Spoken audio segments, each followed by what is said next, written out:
Opa, bem-vindo a mais um dia de leitura da nossa maratona bíblica. Que bom que você está aqui. Nós estamos lendo o livro de Deuteronômio e hoje nós vamos começar a partir do capítulo 20, que vai falar a respeito da guerra. E a partir do versículo 1 diz o seguinte: Quando vocês saírem para fazer guerra aos seus inimigos e fizerem cavalos, carros de guerra, e um povo maior em número do que vocês, não tenham medo deles, pois o Senhor seu Deus, que os tirou da terra do Egito, está com vocês. Quando estiverem se preparando para a batalha, o sacerdote se adiantará e falará ao povo, dizendo: Escute, povo de Israel. Hoje vocês estão se preparando para lutar contra os inimigos. Que o coração de vocês não desfaleça. Não tenham medo, não tremam, nem fiquem apavorados diante deles. Porque o Senhor, o Deus de vocês, é quem os acompanha e vai lutar por vocês contra os seus inimigos para que vocês sejam salvos. Os oficiais falarão ao povo dizendo: Existe aqui entre nós alguém que construiu uma casa nova e ainda não a consagrou? Vá, volte para casa, para que não morra na batalha, e outro tenha de consagrar a casa. Existe aqui entre nós alguém que plantou uma vinha e ainda não colheu as uvas? Vá, volte para casa, para que não morra na batalha, e outro venha a desfrutar da vinha. Existe aqui entre nós alguém que contratou o casamento com uma mulher e ainda não a recebeu como esposa? Vá, volte para casa para que não morra na batalha e outro homem a receba como esposa. E os oficiais continuarão a falar com o povo, dizendo: Existe aqui entre nós algum homem medroso e de coração tímido? Vá, volte para casa para que seus filhos não acabem ficando com medo também. Quando os oficiais tiverem falado ao povo, designarão os capitães dos exércitos para que fiquem à frente do povo. Quando vocês se aproximarem de uma cidade para lutar contra ela, apresentem-lhe primeiro uma proposta de paz.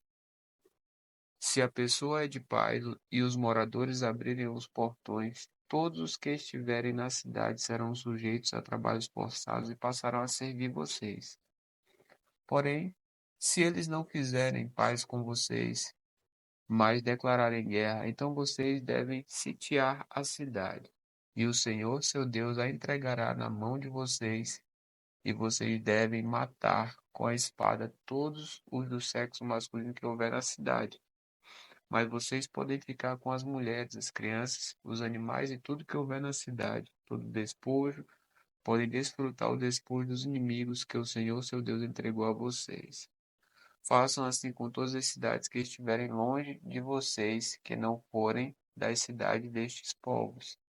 Porém, da cidade dessas nações que o Senhor seu Deus lhe dá como herança, não deixem ninguém com vida. Pelo contrário, como o Senhor seu Deus ordenou, vocês devem destruí-las totalmente. Os heteus, os amorreus, os cananeus, os ferezeus, os heveus e os jebuseus. Para que estas nações não ensinem vocês a fazer segundo todas as suas abominações que fizeram os seus deuses, pois vocês estariam pecando contra o Senhor seu Deus. Quando sitiarem uma cidade por muito tempo lutando contra ela, para a tomar, não destruam as árvores cortando-as com o machado, porque vocês podem comer dos seus frutos. Por isso, não cortem as árvores. Será que as árvores do campo são pessoas para que sejam sitiadas por vocês? Mas as árvores cujos frutos vocês sabem que não são comestíveis, essas vocês podem derrubar e cortar, para com elas cercar a cidade que está em guerra contra vocês até que seja conquistada. Agora, no capítulo 21 de Deuteronômio, vai falar sobre a expiação por morte, cujo autor é desconhecido. Versículo 1 diz: Se na terra que o Senhor seu Deus lhe dá para que tomem posse dela, alguém for achado morto, caído no campo, sem que se saiba quem o matou, os anciãos e o juiz devem sair e medir a distância entre o morto e as cidades ao redor.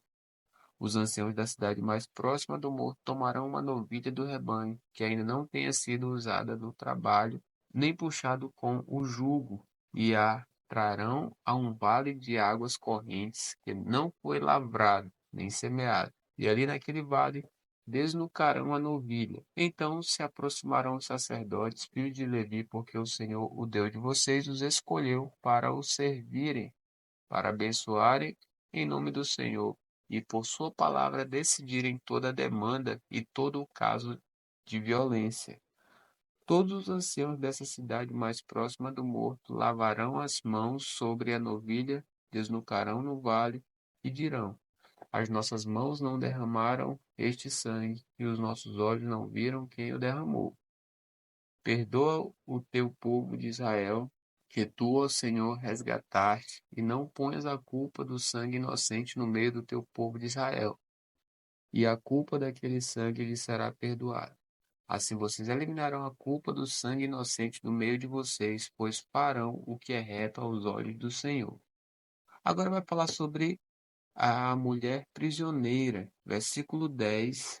Quando vocês saírem para fazer guerra aos seus inimigos, e o Senhor, o seu Deus, os entregar nas suas mãos, e vocês fizerem prisioneiros de guerra, se algum de vocês vir entre eles uma mulher bonita, gostar dela e quiser tomá-la por esposa, deve levá-la para casa, onde ela rapará a cabeça, cortará as unhas e trocará a roupa que estava usando ao ser capturada. Ela permanecerá em casa e ficará de luto pelo pai e pela mãe durante um mês. Depois disso, você pode tomá-la. Você será o seu marido e ela será a sua mulher. E se você não gostar mais dela, deixe que ela vá para onde quiser. Você não pode vendê-la por dinheiro nem maltratá-la porque a humilhou.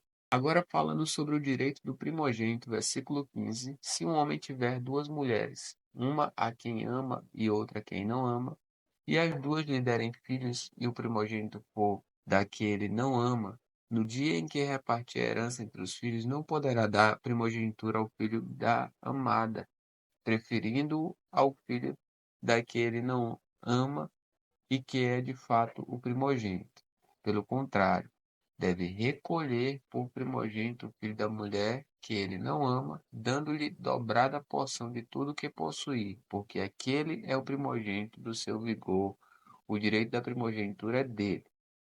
A respeito agora dos filhos desobedientes, versículo 18. Se alguém tiver um filho teimoso e rebelde, que não obedece à voz de seu pai nem à voz da sua mãe, e mesmo quando castigado não lhes dá ouvidos, seu pai e sua mãe o pegarão e o levarão aos anciãos da cidade junto ao portão daquele lugar e dirão: este nosso filho é rebelde e teimoso, não dá ouvidos à nossa voz e é comilão e beberrão. Então todos os homens da cidade o apedrejarão até que morra. Assim vocês eliminarão o mal do meio de vocês, todo Israel ouvirá e temerá. Agora falando a respeito dos cadáveres, devem ser tirados do madeiro, versículo 22. Se alguém tiver cometido um pecado que é passível da pena de morte e tiver sido morto, e vocês o pendurarem no madeiro, o seu cadáver não deve permanecer no madeiro durante a noite. É preciso sepultá-lo no mesmo dia, pois o que for pendurado no madeiro é maldito de Deus. Assim vocês não contaminarão a terra que o Senhor seu Deus lhes dá por herança. Deuteronômio capítulo 22 vai falar a respeito do que se perdeu. Versículo 1 diz: se você notar que um boi ou uma ovelha de seu compatriota se extraviou, não se omita, mas sem falta leve os animais de volta ao dono. Se este não for o seu vizinho ou for alguém que não conhece, leve os animais para casa e fique com eles até que o dono venha buscá-los. Então você os entregará a ele. Faça o mesmo com o jumento, com a roupa ou com qualquer outra coisa que o seu compatriota perder e que você achar. Você não pode se omitir. Se você enxergar o jumento ou o boi que pertence a seu compatriota caído no caminho, não se omita. Sem falta, ajude-o a levantar o animal. Agora falando sobre diversas leis, versículo 15. A mulher não deve usar roupa de homem, e o homem não deve vestir roupa de mulher, pois quem faz isso é abominável ao Senhor seu Deus. Se no caminho você encontrar um ninho de ave, em alguma árvore ou no chão, com passarinhos ou ovos, e a mãe sobre os passarinhos ou sobre os ovos, não pegue a mãe com os filhotes. Você pode ficar com os filhotes, mas deixe a mãe ir livremente para que tudo vá bem com você e para que você prolongue seus dias. Quando você construir uma casa nova, faça um parapeito no terraço, para que você não traga culpa de sangue sobre a casa se alguém, de algum modo, cair do terraço. Não plante outra semente na sua vinha, para que não se profane toda a produção, tanto a vinha quanto a semente que você plantou. Não lavre a terra com junta de boi e jumento. Não vista a roupa feita de pano de lã e linho misturados. Coloque franjas nos quatro cantos do manto que você usa. E agora, a respeito de leis da castidade e do casamento, versículo 13.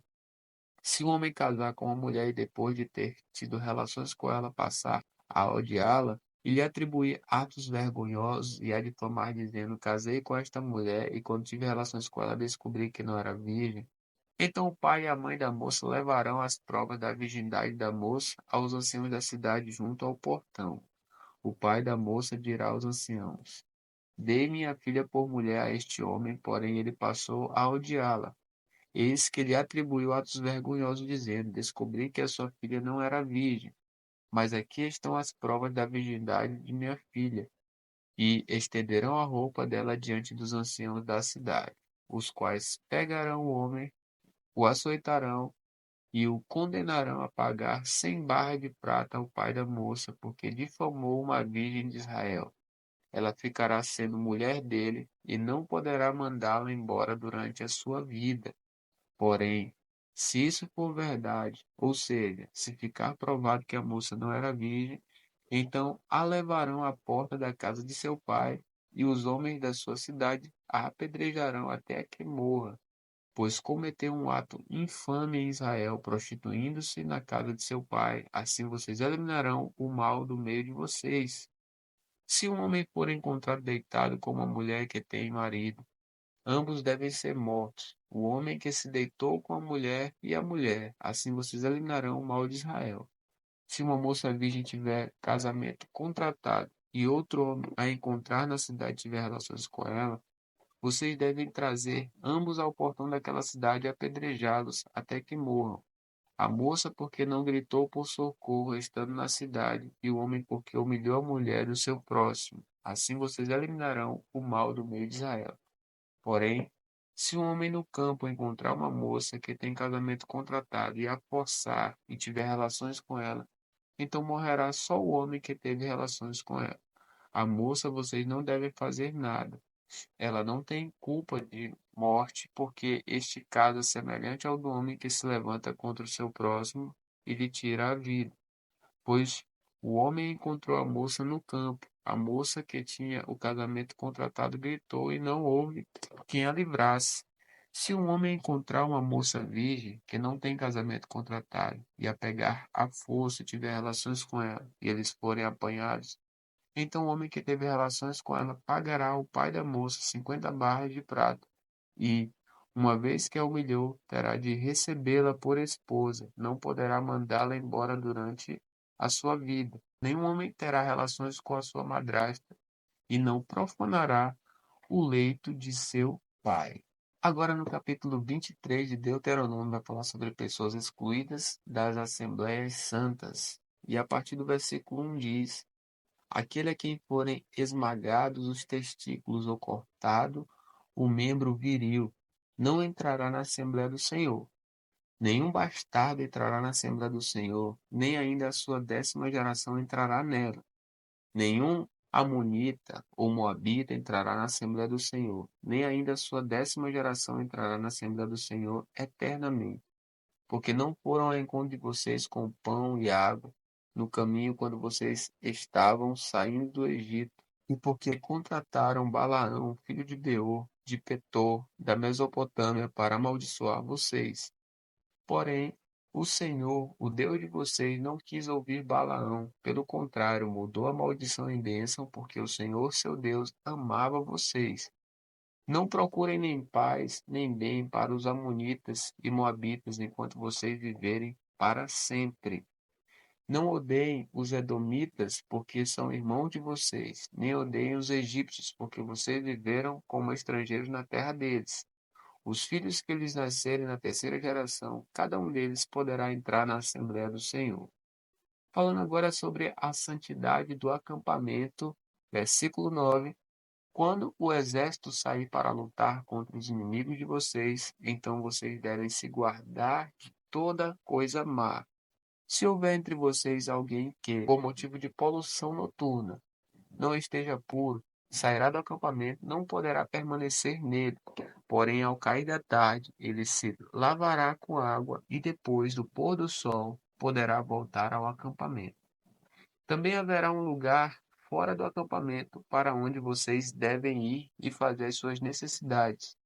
Tenham entre as suas armas uma pá, e quando alguém se abaixar fora do acampamento, cavará um buraco com a pá, e virando-se cobrirá as fezes com terra, porque o Senhor seu Deus anda no meio do acampamento de vocês para livrá-los e para entregar os inimigos de vocês em suas mãos. Portanto, o acampamento de vocês deve ser santo, para que ele não veja em vocês coisa indecente e se afaste de vocês.